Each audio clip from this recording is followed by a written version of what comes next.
আসসালামু আলাইকুম আমার প্রিয় বন্ধুরা, আপনারা কেমন আছেন? আলহামদুলিল্লাহ, আমিও ভালো আছি আপনাদের দোয়ায়। যে যেখান থেকে আমার এই ভিডিওটা বা ব্লগটা দেখতেছেন, সবাইকে জানাই আমার আন্তরিক শুভেচ্ছা ও ভালোবাসা। আশা করি সবাই আমার আন্তরিক শুভেচ্ছা ও ভালোবাসা গ্রহণ করে নেবেন।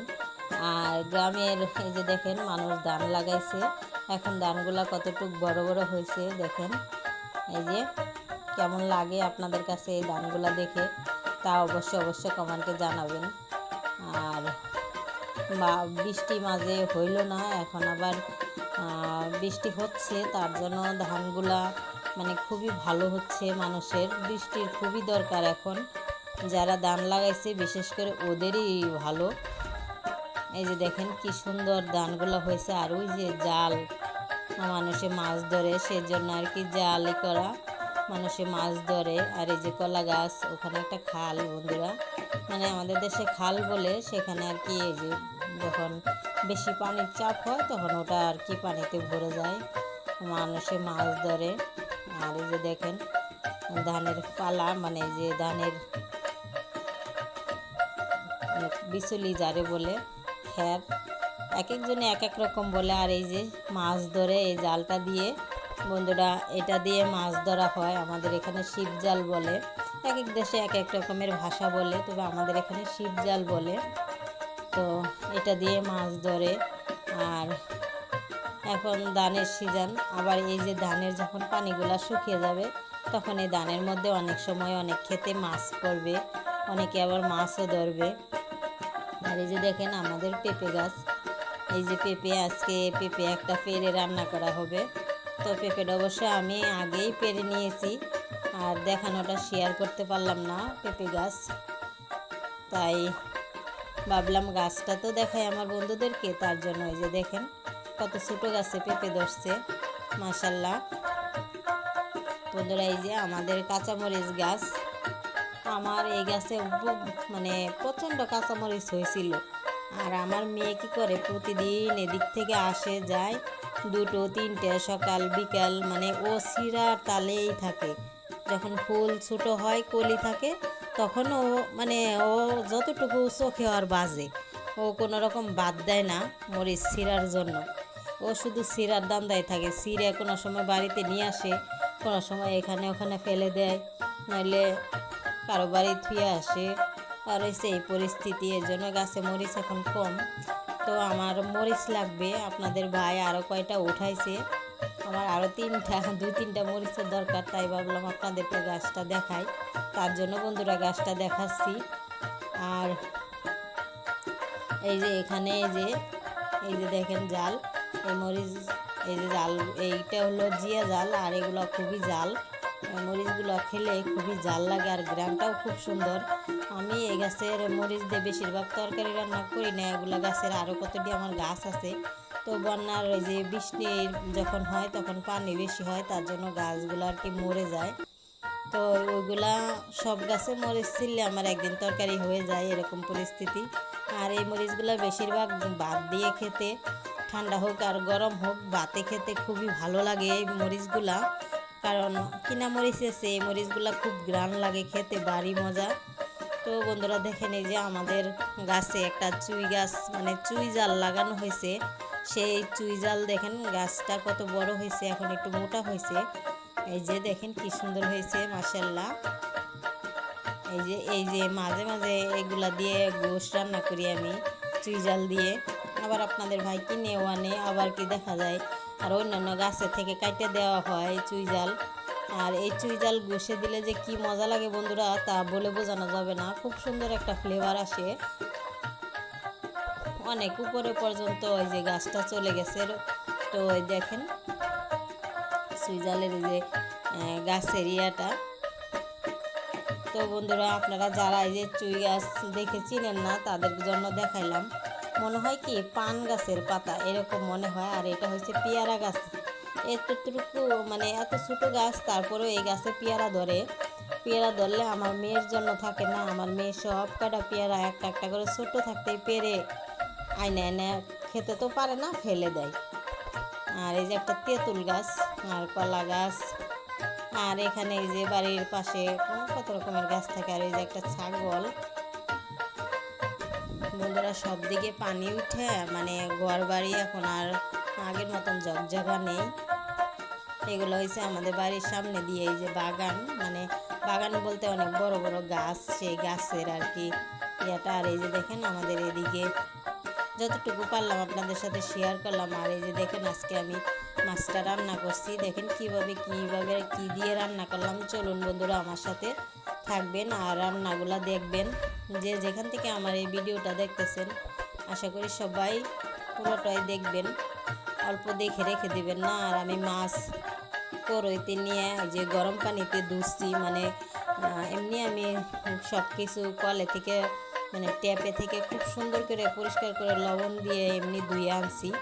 তারপরেও আমি মাছ ধুয়ে আনার পরেও আবার গরম পানি দিয়ে চুলায় মানে হালকা একটু গরম হবে মাছ সহ, মানে ভালো গরম একটু হইলে তারপরে আমি সেই মাছগুলোকে আবার ধুয়ে নেই। কারণ আমি যতই ধুয়ে আনি লবণ দিয়ে যাই দিয়ে ধুই না কেন আবার আমি গরম পানিতে একটু ধুই যেন কোনো রকম গন্ধ না আসে বন্ধুরা। আর গন্ধ আসলে মাছ খাওয়া যায় না। মাছ যতটুকুই ধোয়া হবে, মাছ ধোয়াই বন্ধুরা মিঠা। আর মাছ না ধুলে তিতা লাগে, ভালো লাগে না খেতে, মাছের বিচ্ছিরি গন্ধ আসে, খাওয়া যায় না। এই জন্য আমি গরম পানিতে করে দেখেন ধুইছি। তারপরেও দেখেন এই যে দেখেন কীভাবে, এই যে আমি গরম পানিতে না দিলে এই ময়লাটা বের হতো না। শুধু এটুকু যে আপনাদেরকে এটাই দেখাইলাম যে দেখেন গরম পানিতে দিলে কি ময়লাটা বের হয়। তো বন্ধুরা দেখলেন তো আমার মাছ কমপ্লিট করে ধোয়ার পরেও মাছের গায়ে কতটুকু ময়লা থাকে, গরম পানিতে দিলে সেই ময়লাটা বের হয়ে যায়। আমি এখন মাছগুলা ভাজি করব, তার জন্য হলুদ আর লবণ আমি মেখে নিয়ে মাছগুলা লাল লাল করে ভেজে নিব। এই যে আমি এই মাছগুলা মাখতেছি বন্ধুরা। আর যে যেখান থেকে আমার এই ভিডিওটা দেখতেছেন সবাইকে আন্তরিক শুভেচ্ছা ও ভালোবাসা। দেশ ও দেশের বাহির থেকে সব বন্ধুদেরকে জানাই আমি আন্তরিক শুভেচ্ছা ভালোবাসা। তো আমার এই ভিডিওটা দেখবেন, যদি দেখে আমার ভিডিওগুলো দেখে যদি একটু ভালো লাগে, মনে যদি একটু ভালো লাগে যে না একটু ভালো লাগছে, তাহলে আমার চ্যানেলটা সাবস্ক্রাইব করে আমার পাশে থেকে যাবেন। আর কমেন্ট করতে ভুলবেন না। কমেন্ট করলে যে কি ভালো লাগে তা বলে বোঝাইতে পারবো না বন্ধুরা, প্রচণ্ড ভালো লাগে। কমেন্ট করবেন, লাইক করবেন, শেয়ার করবেন, বেল বাটন বাজিয়ে রাখবেন যেন পরবর্তীতে কোনো ভিডিও দেওয়ার সাথে সাথে যেন আপনাদের কাছে চলে যায় নোটিফিকেশনটা। কারণ বন্ধুরা দেখেন আমার ছোট্ট একটা বাচ্চা, ওই বাচ্চাকে নিয়ে আমি কত কষ্ট করে ভিডিও বানাই। যার ছোট বাবু আছে তারাই শুধু জানে যে কতটা কষ্টকর। তো আপনারা ইদারিং আমার চ্যানেলটা যদি আপনাদের ভালো লাগে তাহলে সাবস্ক্রাইব করেন। আবার সাবস্ক্রাইব করে কি করেন, কতক্ষণ পরে আবার কে কেটে দেয় তা আমি অবশ্যই জানি না। তো যারা কেটে দেয় তাদের জন্য বলছি যে দেখেন আমার হয়তো কমেন্টের উত্তরগুলো দিতে একটু লেট হয়, কারণ অনেক সময় দেখা যায় কারেন্ট থাকে না, তাই আমি উত্তর দিতে পারি না বা একটা সমস্যা হয়ে যায়, এই জন্য আর কি উত্তরটা দিতে লেট হয়। তো আপনারা মনে করেন যে কিসের জন্য জানি কমেন্টের উত্তর যখন দিচ্ছে না তাহলে আমি সাবস্ক্রাইবটা ডিলিট করে দিই। তো বন্ধুরা যে যেখান থেকে আমার ভিডিওটা দেখবেন, আমার যদি ভালো লাগে আমি কিন্তু অবশ্যই সময় পেলেই ও কমেন্টের উত্তরগুলো দেওয়ার চেষ্টা করি আর দিব। তো যাই হোক, সবার জন্য দোয়া করি, সবাই ভালো থাকবেন। আর আমি কথাটা বলছি কেউ রাগ করবেন না, আর পুরোটা ভিডিও দেখে নেবেন। আর আশা করি আমিও সবার ভিডিও দেখব, কারণ আমি যতটুকু সময় পাই আমি ততটুকু সময় সবার ভিডিও দেখার চেষ্টা করি। হয়তো কমেন্ট করতে অনেক সময় কমেন্ট করি ছোটোখাটো, আবার অনেক সময় লাভ দিয়ে দেই, তারপরেও আমি কমেন্ট করি। তো যাই হোক বন্ধুরা, সবাই সুস্থ থাকবেন, ভালো থাকবেন। অনেক কথা বলছি, মনে মনে রাগ করবেন না। নিজেদের মানুষ মনে করে আমাকে আপন করে টেনে নেবেন, এটাই হচ্ছে সবচেয়ে বড় আবদার আপনাদের কাছে। আর আপনারা যদি আমাকে এতটুকু ভালো না বাসতেন তাহলে আমি এতটুকু আসতে পারতাম না বন্ধুরা। তো আপনাদের ভালোবাসা পেয়েই আমি এতটুকু আসছি, নয়তো আসতে পারতাম না। আর বন্ধুরা এই যে দেখেন আমি বাটা মরিচ দিয়ে তরকারি খাই সবসময়, একেবারে ফিনিশ করে মরিচ, রসুন, পেঁয়াজ এগুলো আমি বেটে নিই। আর প্রথমে আমি সরিষার তেল দিয়ে আমি তেলের মধ্যে কয়েকটা জিরে দিয়ে দিয়েছিলাম সাদা, যখন জিরাটা ভাজা হয়ে গেছে তখন আমি পেঁয়াজ রসুন আর মরিচ বাটা দিয়ে অল্প একটু পানি দিয়ে এই যে মশলাটা কষিয়ে নিলাম। আর কষানো হয়ে গেলে আমি যে মরিচ বাড়ছি পাটায় সেই উপর থেকে পানিগুলো দিয়ে দিলাম। আর নিচে এই যে মরিচের হাতে মরিচ টরিচ বাড়ছি তার একটু একটু বড় বড় খোসা রয়েছে, এই জন্য আমি নিচেরগুলা ধেইনি। আর বন্ধুরা এই যে আমি তরকারির জন্য পরিমাণ মতন পানি দিয়ে দিলাম। গাছ থেকে পেঁপে পারছি, সেই পেঁপে দিয়ে আজকে মাছ রান্না করব। কি মাছ রান্না করব তা বন্ধুরা আজকে আমি নাম বলবো না, তো আপনারা দেখে আমাকে কমেন্টে বলবেন কি মাছ। এই যে আমার পানিটা মানে তরকারির ঝোলটা উতলে গেছে, এখানে আমি এই যে পেঁপেগুলা দিয়ে দিব। পেঁপেটা গাছে পেকে গেছিল আধা পাকা, তারপরও আমি দিয়ে দিছি, পাকা পেঁপে কেউ খেতে চায় না, এই জন্য দিয়ে দিলাম। বন্ধুরা আমার কথা একটু রাগ করবেন না, যারা আমাকে ভালোবাসেন আশা করি তারা আমার কথা একটু রাগ করবেন না। আর আমিও আমার ভালোবাসা যত সব মানে পরিবারের সবাই, আমি মনে করি যে আমার এটা একটা পরিবার।